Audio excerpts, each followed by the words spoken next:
Hi, I'm Chris with Wobbly Otter Outdoors, and this is a review of the Smittybilt Tent Annex, part number 2788.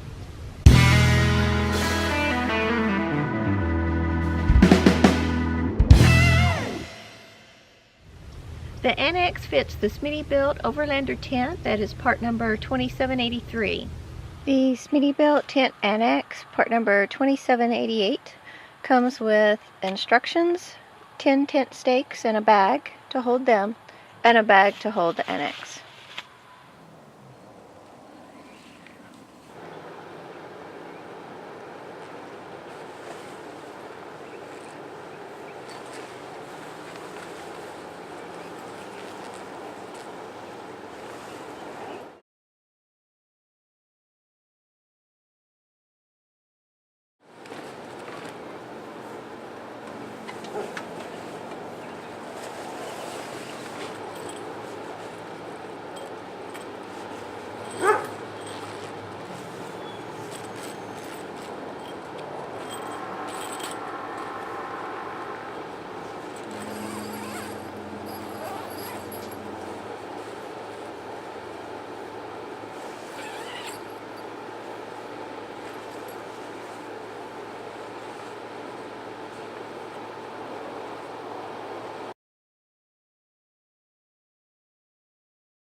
Hi, Pumpkin.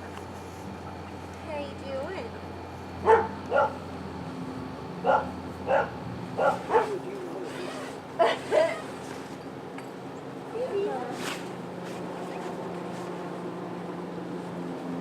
That would actually be kind of cool.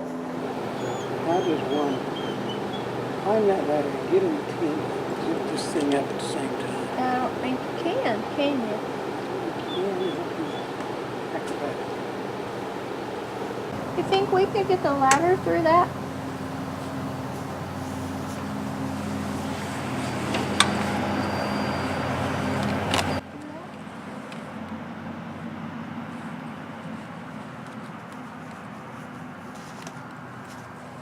Yeah, there's some good buttoning up and getting the tent. Exactly. But I don't think it was designed that way.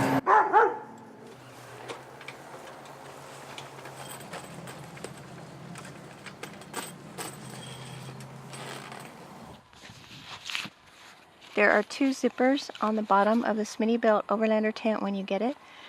The Annex has two zippers as well, one on each side that goes from the side of the ladder all the way around to where the tent folds.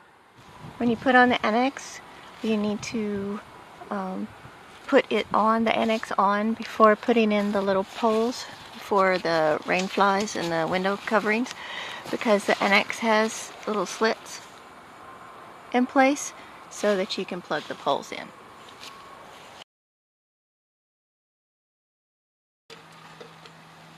These slits weren't here. The top of the Annex that goes around the bottom of the tent was too tight to go behind the ladder, and then also attach using the Velcro at the top. So we cut these slits, and that let everything fit.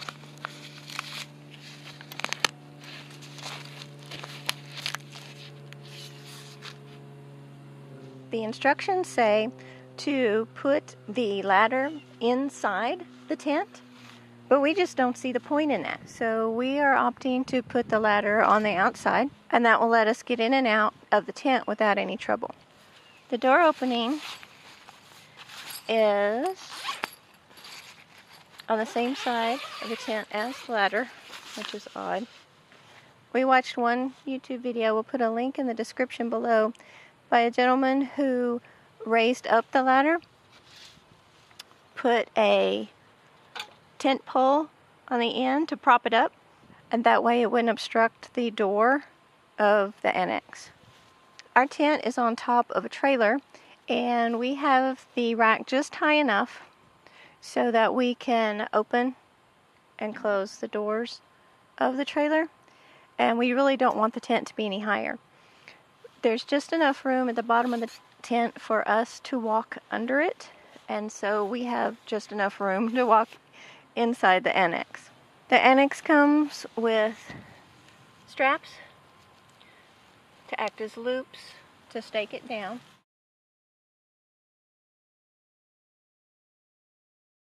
Our Annex puddles a little bit. It's a little bit short, or the Annex is a little bit long because our tent is probably a little bit lower to the ground than most people's who are using it on top of a vehicle. Inside, for the door, it has a screen that can be unzipped as well as the door itself. On either side, there is a window, which it looks like you can only open the windows from the outside. Yeah, you can't open the windows from the inside because the screen stays in place. Just the privacy covering of the windows opens. At the back of the Annex is another door. If your rooftop tent is on top of a vehicle, the door at the back of the Annex would give you easy access to your vehicle.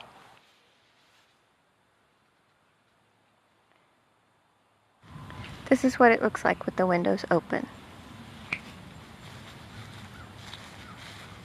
The space under the Annex is the same dimension as the bottom of one half of the tent. It's about 47 inches by 56 inches. When we received it, it was folded up inside out, which made it a challenge when you're looking at it for the first time. When you do get it and are setting it up, just be sure that the Smittybilt logo is on the outside. That'll make it easy to tell that you have the right side out. And that way the zippers will line up. We sort of have mixed feelings about the Annex and how it fits for us. So let's look at some of the pros and cons. For cons, the installation instructions that came with our Annex weren't even for the product that we received. That's not a big deal, but it seems like it wouldn't be that difficult to put instructions with the product that you actually receive. The instructions say to place the tent ladder inside the Annex, which means the outside of the Annex would be covering the ladder that you use to get into and out of the tent.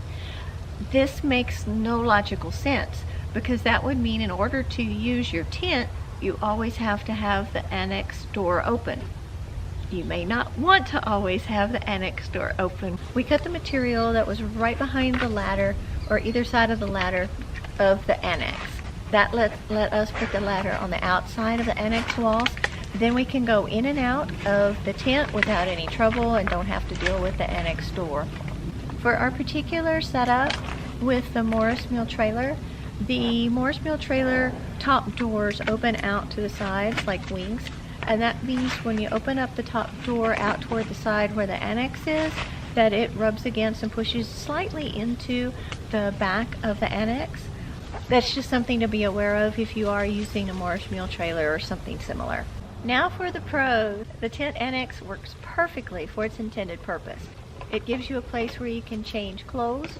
Another thing we found it incredibly useful for is to put in our chairs and tables and firewood so that it won't get dew on it overnight, or if it's raining you can keep stuff out of the rain without any trouble.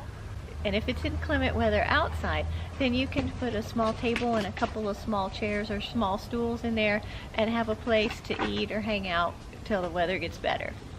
Another pro is there are no tent poles to deal with. As always, the big question is, would we buy it again? And for the Annex, we're sort of on the fence on this one. Yes, it does serve all its intended purposes well. We purchased the Annex because it seemed like an easy way to attach a privacy shelter. We also have a Browning privacy shelter that we like a lot. We have used the Browning privacy shelter on many occasions as a shower, as a changing room, and it is wonderful. For our setup and our purposes, the Browning privacy shelter works better. Eva, stop snorkeling. Thank you for watching and subscribing to Wobbly Otter Outdoors.